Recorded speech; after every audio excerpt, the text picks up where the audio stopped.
और गोस्वामी जी कहते हैं कि इस चित्रकूट में भगवान कैसे रहते हैं। राम लखन सीता सहित सोहत परन निकेत, जिमि बासव बस अमरपुर, सची जयंत समेत।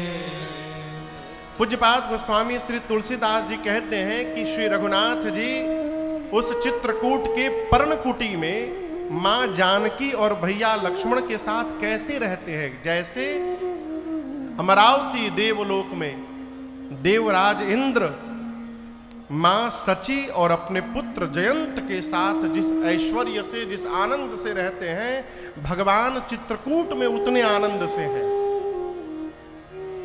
और आपसे निवेदन करूं, जीवन में आनंद न होना ये अभाव का विषय नहीं है, ये स्वभाव का विषय है।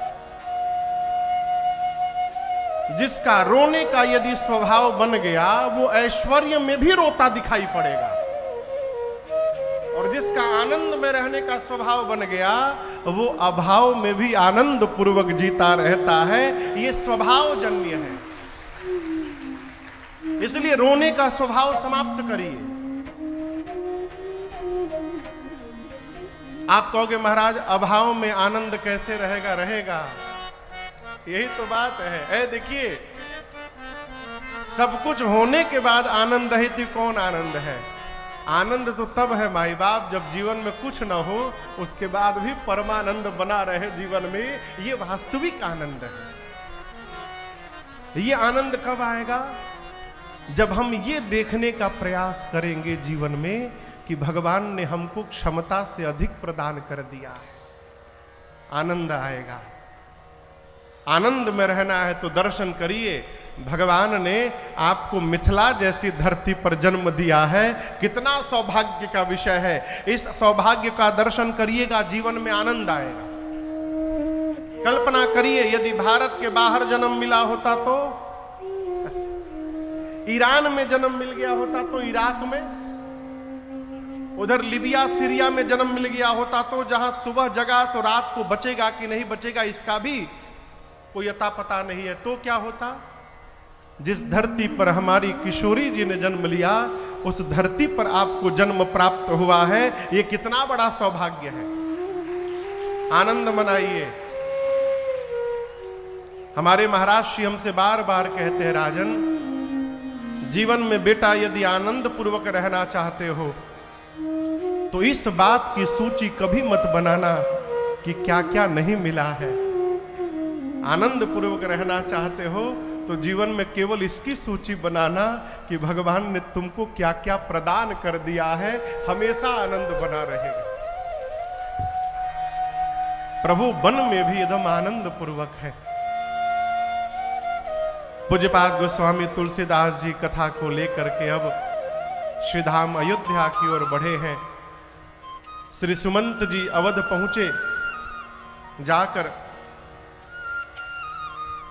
मां कौशल्या के कक्ष में चक्रवर्ती जी को देखते हैं। गोस्वामी जी कहते हैं चक्रवर्ती जी ऐसे दिखाई पड़ते हैं जैसे मानो किसी ने चंद्रमा से उसके अमृत को निचोड़ करके और आकाश से उतार कर धरा पर रख दिया। केश बिखरे हैं, वस्त्र मलिन हो चुके हैं, धरा पर मूर्छित अवस्था में पड़े हैं।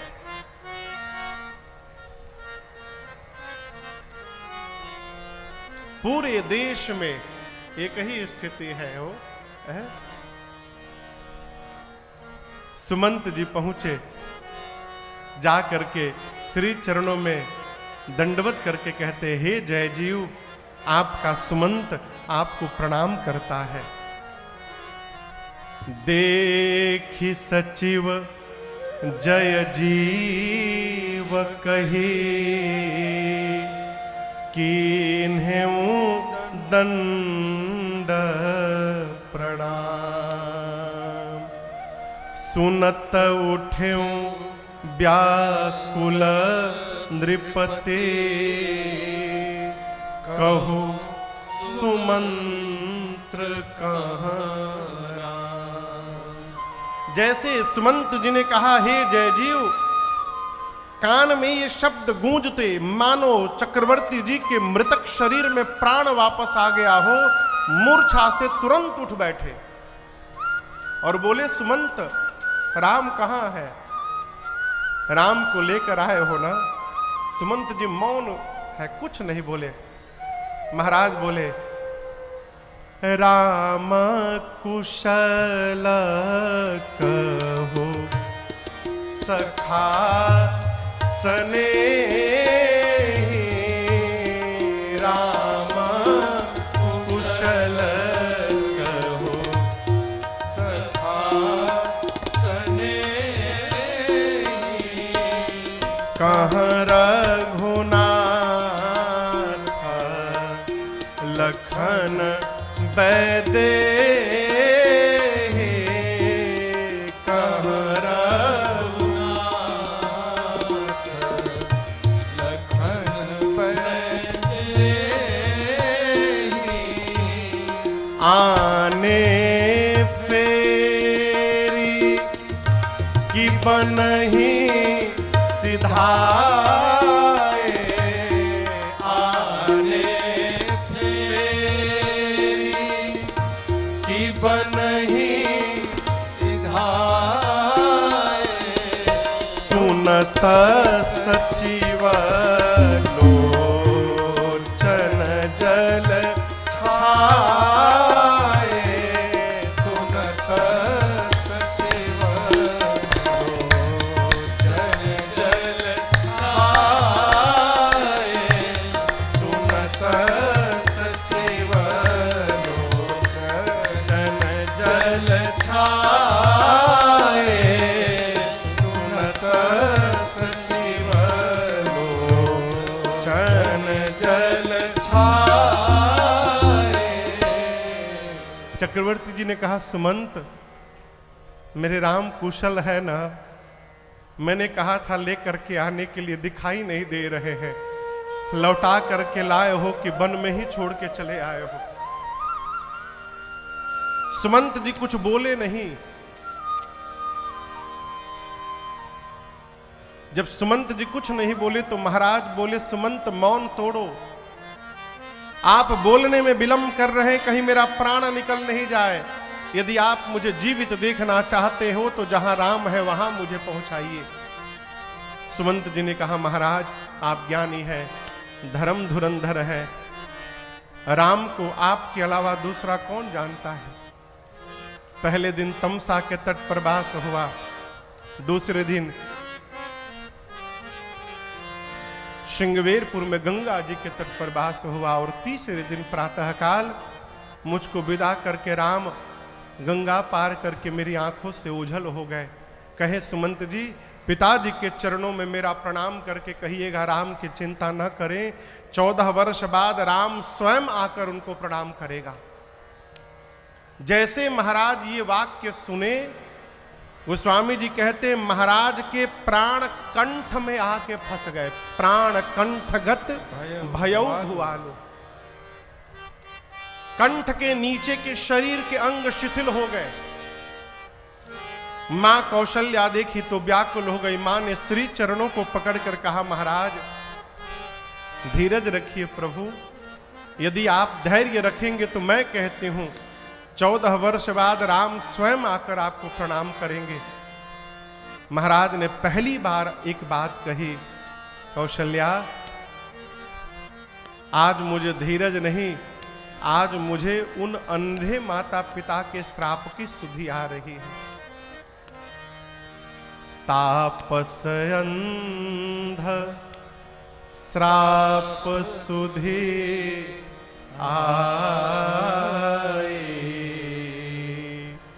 कौशल्य ही सब कथा सुनाई। महाराज ने सब बताया। उस अंधे माता पिता ने, श्रवण कुमार के माता पिता ने मरते समय मुझे शाप देते हुए कहा कि दशरथ जिस प्रकार पुत्र के वियोग में आज हम मर रहे हैं, एक दिन अपने पुत्र के वियोग में तुम भी मरोगे। हे लक्ष्मण, आपको देखे बिना मैंने बहुत जी लिया। हे जानकी, हे राघव, आपको देखे बिना मैंने बहुत जी लिया। आपसे निवेदन करूं, भगवान के बन जाने के बाद श्री अवध में वो 6वीं रात्रि थी। कौन सी रात्रि थी? 6वीं। चक्रवर्ती जी सोचे कि 6वीं रात्रि आ गई, राम को गए और अब तक मेरा प्राण नहीं गया। मानो चक्रवर्ती जी प्रायश्चित करने लगे। यहां पर मरने से पहले महाराज ने 6 बार मुख से राम राम कही, राम कही, राम राम कही, राम तन परिहरि रघुबर बिरह, राम गयऊ सुरधार। 6 बार महाराज ने मुख से राम राम राम राम राम राम कहा और 6 बार राम कहने के बाद बालकांड में वंदना क्रम में गोस्वामी जी कहते हैं, बंदौ अवध भुआल सत्य प्रेम जेहि राम पद, बिछुरत दीन दयाल प्रिय तन तृण इव परिहरे। तृण यानी तिनका। इका बज रहा है खटखट, कहां हो रहा है?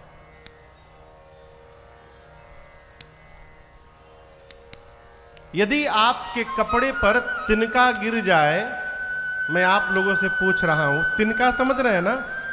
तृण। यदि यहां कुर्ते पर कोई तृण गिर जाए तो आप क्षण मात्र भी विचार करेंगे कि इसको हटाएं कि न हटाएं? कहिए, विचार करेंगे? तिनका दिखाई पड़ते तुरंत आप हाथ से हटाएंगे। जैसे मनुष्य तिनके का त्याग करता है, उसी प्रकार रघुनाथ जी के विरह में श्री चक्रवर्ती जी ने अपने प्राण का त्याग कर दिया हो। 6 बार राम राम राम राम राम राम कहकर। और गोस्वामी तुलसीदास जी कहते हैं यहां पर, जियन मरन फल दशरथ पावा, जियन मरन फल दशरथ पावा, अंड अनेका अमल जस छावा, अंड अनेका अमल जस छावा, जियत राम विधु, जियत राम विधु बदन निहारा, राम विरह करि मरन सवारा,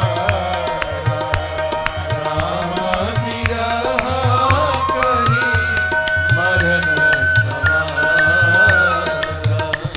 राम विरह करि मरन सवारा, राम विरह करि मरन सवारा। पूज्यपाद गोस्वामी श्री तुलसीदास जी कहते हैं कि चक्रवर्ती जी महाराज ने अपने जीने का भी फल प्राप्त किया और जगत से जाने का भी फल प्राप्त किया। कैसे? जब तक जीवित रहे श्री रघुनाथ जी को देखते देखते जीवित रहे, और जब जगत से गए तो रघुनाथ जी को याद करते करते चले गए। यही जीवन का, जीने का और मरने का फल है। मरते समय भगवान का नाम निकल जाए हो, लोग कहते इसमें क्या है, मरने के समय ले लेंगे। इतना सरल थोड़ी है। हमारे महाराज जी कहते, बाबू जो बचपन से नहीं लेगा उसका 55 के बाद निकलने वाला नहीं है। 55 के बाद भी वही ले पाएगा जो बचपन से ले रहा है। इसीलिए लत बनाइए राम कहने की, बहुत कठिन है। बाली ने तो कहा कि जन्म जन्म मुनि जतन कराहि, अंतराम कही आवत नाही। जन्म जन्मांतर मुनि लोग यत्न करते हैं कि अंत समय में राम निकल जाए, लेकिन बड़ा कठिन है। इसका दूसरा भाव भी महापुरुष कहते हैं कि जन्म जन्म मुनि जतन कराही। जन्म जन्मांतर मुनि यत्न करते हैं और अंत राम कही, और जब अंत में राम कह देते हैं तो दोबारा धरती पर आवत नाही। एक बार भगवान का नाम निकल गया, प्राण निकलते समय आवागमन से मुक्ति। घर के बच्चों का नाम भगवान के नाम पे रखिए। डबलू बबलू, भाई केहू को ही तो क्षमा करेगा, किसी का नाम यदि होगा तो हम कान पकड़ रहे। पिंटू इनाम रखला से उद्धार नहीं होगा। भगवान का नाम रखिए। क्यों? मरते समय भगवान की याद न आवे, बच्चे की तो याद आवे करेगी हो। और कहीं बच्चे को बुलाने के भरोसे मुख से मरते समय भगवान का नाम निकल गया तो अजामिल की तरह हमारा भी उद्धार हो जाएगा। अजामिल ने भगवान को नहीं बुलाया, उसने अपने बेटे को बुलाया था। उसका नाम था नारायण। नारायण नाम था। कहां हो नारायण? हे नारायण। भगवान बोले अपने बेटे को नहीं, मुझे नारायण को बुला रहा है। भगवान के पार्षद आ गए अजामिल को ले जाने के लिए। भगवत नाम का उच्चारण करिए। किसी को फोन करिए, हेलो ना बोलिए। हेलो मतलब जिसने टेलीफोन का आविष्कार किया था ग्राहम बेल, उसकी प्रेमिका का नाम था हेलो मार्गरेट। सरकार, जिसने टेलीफोन बनाया उसकी प्रेमिका का नाम था हेलो मार्गरेट। उसने टेलीफोन बनाया, रिसीवर उठाया और उठाकर अपनी प्रेमिका को बुलाया, हेलो। अब वो तो बुला के चला गया, हम लोग आज तक उसकी प्रेमिका को बुला रहे हैं। अरे उतना यदि भगवान को बुलाए होते तो भगवान मिल गए होते। इसलिए हेलो न कहिए, भगवान का नाम रखिए। जय सिया राम, राम राम सीताराम। जिस भगवान के उपासक हैं उनका नाम लीजिए। आप नाम लेंगे आपका पुण्य बढ़ेगा, और आपके नाम लेने से सामने वाले के कान में नाम पहुंचेगा, उसका भी पुण्य बढ़ेगा। दोनों तरफ लाभ होगा। राम कहने से तर जाएगा, राम कहने से तर जाएगा, राम कहने से तर जाएगा, राम कहने से तर जाएगा, पार भव से उतर जाएगा, पार भव से उतर जाएगा, राम कहने से तर जाएगा, राम कहने से तर जाएगा।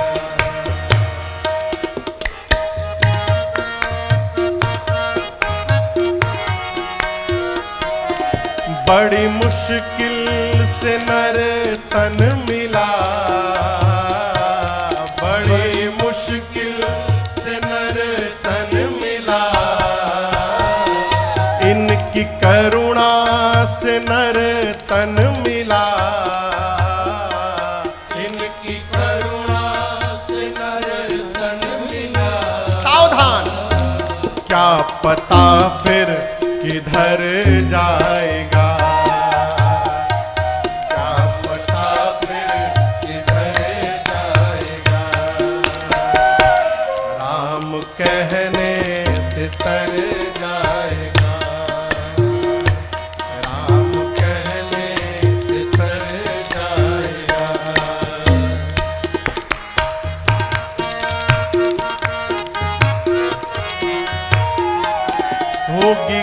घर में चर्चा तेरे, होगी घर घर में चर्चा तेरे, होगी डुमरी में चर्चा तेरे, होगी डुमरी में चर्चा तेरे, जिस गली से गुजर जाएगा, जिस गली से गुजर जाएगा, राम कहने से तर जाएगा, राम कहने से तर जाएगा।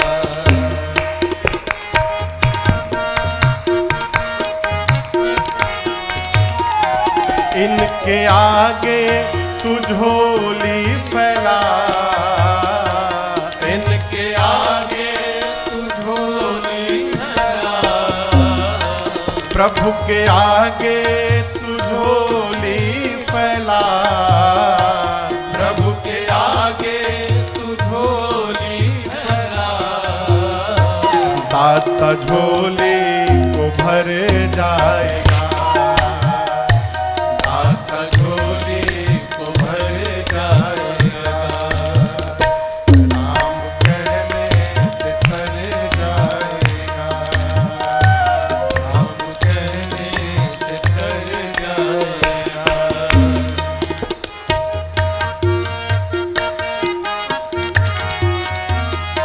सब कहेंगे कहानी तेरी, सब कहेंगे कहानी तेरी, जग कहेगा कहानी तेरी, जग कहेगा कहानी तेरी, काम ऐसा जो कर जाएगा,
राम कहने से तर जाएगा, राम कहने से तर जाएगा, पार भव से उतर जाएगा। राम राम कह के 6 बार श्री चक्रवर्ती जी ने प्राण का त्याग किया। माताएं विलाप करने लगी। गुरुदेव भगवान वशिष्ठ जी ने आकर ज्ञान उपदेश किया है। पार्थिव शरीर को नाव में तेल भर करके सुरक्षित कराया और दूतों को भरत जी के पास उनके ननिहाल भेजकर चक्रवर्ती गुरुदेव ने इतना केवल कहा कि जाकर भरत जी से कहिएगा गुरु जी ने स्मरण किया है, बस यहां जो भी घटनाक्रम हुआ है ये भरत जी को बताइएगा मत। और माई बाप भरत जी आए, कैकेयी मैया के पास गए, मां ने द्वार पर स्वागत किया, भीतर ले गई, कुशल क्षेम पूछा मां ने। भरत जी कहते हैं मां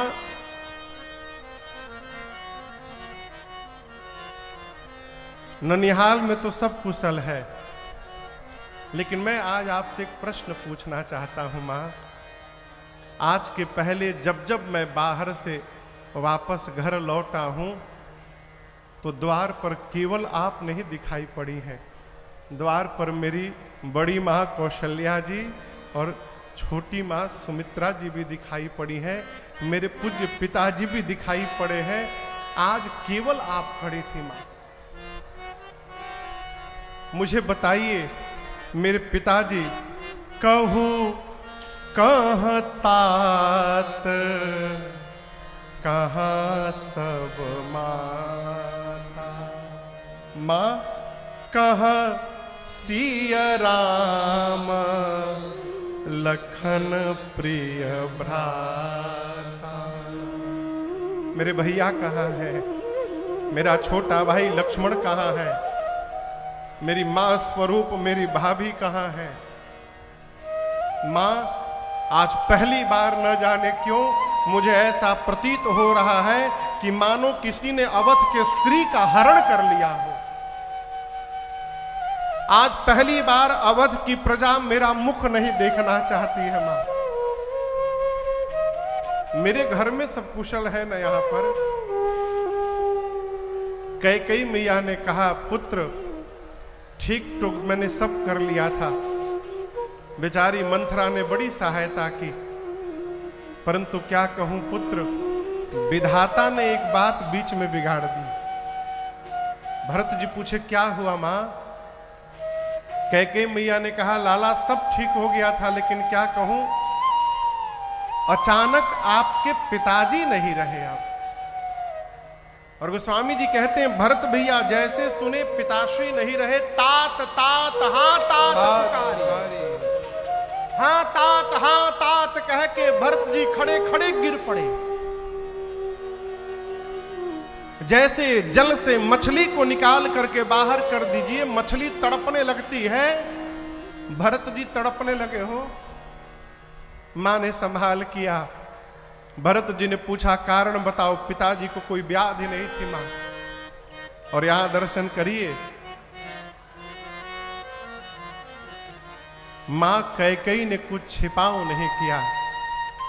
मां ने भरत जी से सब बताया, जैसे जैसे जो आदि हुते सब आपनी करनी, मां ने सब सुनाया।